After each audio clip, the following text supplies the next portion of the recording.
Welcome back to our final installment of introductory videos. Today, we will be discussing two types of interactive activities that you can employ in the classroom setting. Based on survey results from last fall, we found that most faculty were not familiar with interactive activities such as Think, Pair, Share, and role-playing. Another name for role-playing can be a clinical skills workshop, where patient scenarios and/or exam skills are acted out. Let's first see what Think, Pair, Share looks like in the classroom. Okay guys, what we're going to do now, first I want you to take a look at the picture on the screen, and I want you to get into groups of two and come up with a list of all the possible differential diagnoses for the exam finding that you see. Okay, I call Rachel. Ariana and Rachel, do you want to share what you have on your differential diagnosis list? Absolutely, go for it. So we thought of pigment dispersion syndrome, of ocular albinism. So what I want to do now is have you get into groups of two and draw the anatomy of the angle. Rachel and Ariana, why don't you go ahead and show us your drawing? Okay, we have in part A, Schwabi line. So just like it sounds, Think, Pair, Share describes the sequence of events.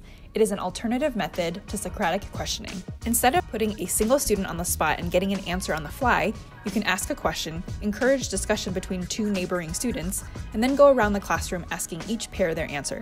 This way, everyone is thinking about the question and has a minute to come up with a thoughtful answer.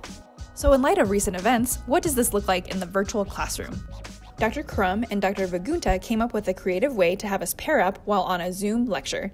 You'll be on the phone with a friend that I will pre-assign to you. I'm going to give you a friend. So what you'll do is you'll call your friend and you'll answer the questions as they come up, and then we'll discuss. But stay on mute with your friends. You don't have to hang up and keep calling back.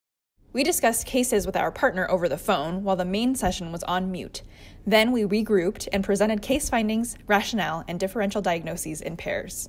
We have a little debate about which one we're looking at. Go Marshall, I want to hear what you guys are debating. Role-playing can also be an interactive activity incorporated into lecture.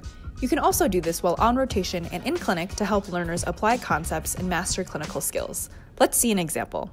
Hey, Catherine, welcome to the PEDS rotation. Thank you. Can I do a little role playing to show you how to use the retinoscope? Yes. So let's try it with specifically measuring dynamic retinoscopy, which is where you see if a patient can accommodate. So you as the instructor or physician tell me where to look, whether in the distance or up close. Look in the distance. Okay, I'm looking in the distance. Okay. Now as you do it, what do you notice? It's width. Perfect. Okay. And then here's a near target. Can you look at the near target? Oh, it's against. Yes! Whoa. Why did it switch? I don't know. Well, let's talk about that. That's Okay. great. Instructors can also lead role-playing in an oral board-style method by acting as the patient. Learners can ask the patient questions about their chief complaint and history, and the instructor can display images of important exam findings to promote critical thinking and facilitate discussion.